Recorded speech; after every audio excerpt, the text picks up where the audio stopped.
This modern-day remake is based on the 1933 original Invisible Man. This version's directed by Leigh Whannell.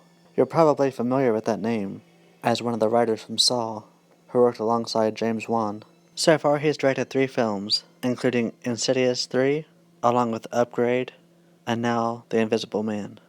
The film may not be original, as it's been done before in films such as Hollow Man and Sleeping with the Enemy. Our main character Cecilia escapes her abusive husband and hopes to never see him again. Well, be careful what you wish for. The movie stars Elizabeth Moss, Oliver Jackson Cohen, Harriet Dyer, Aldous Hodge, Storm Reed.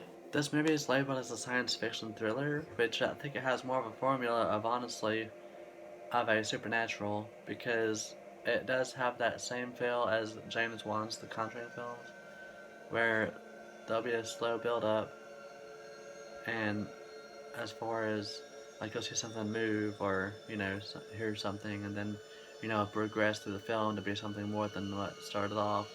I don't think that's a bad thing. I really like it. It builds tension, and it does also uh, excite you, and the way it was directed and handled with the shots, and of course the performances. Elizabeth Moss is an incredible actress. I loved her in Handmaid's Tale, and I think she's one of the best actresses out there today, honestly, and that's one thing that intrigued me in this film. I never really explains how he comes up with the idea to become invisible or anything specific. I honestly think it'd be better if they didn't explain it at all, like just left you wondering.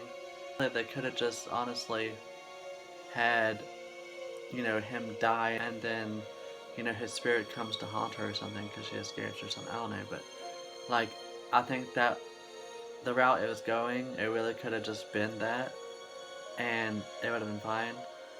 If you watch The Handmaid's Tale, you'll know that once again we get to see her. Her face is the end scene of the film. um, so yeah, you know what that looks like by now. I found myself getting really irritated with the character of Cecilia because, she did all these stupid things throughout the movie, which is to keep the film going, because otherwise it wouldn't be a very long film. Like, as far as whenever, she drops the paint on her husband, Griffin, and, she can see him then, and she just waits there taking her time until he washes the paint off.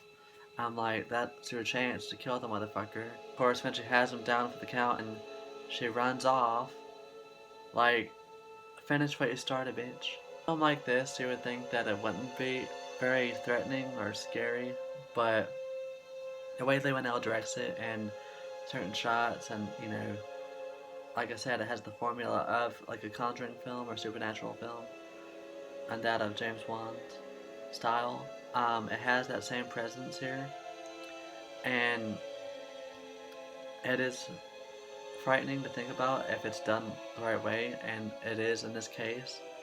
Um, and I think Leigh Whannell very well be up there in terms of talent as a director.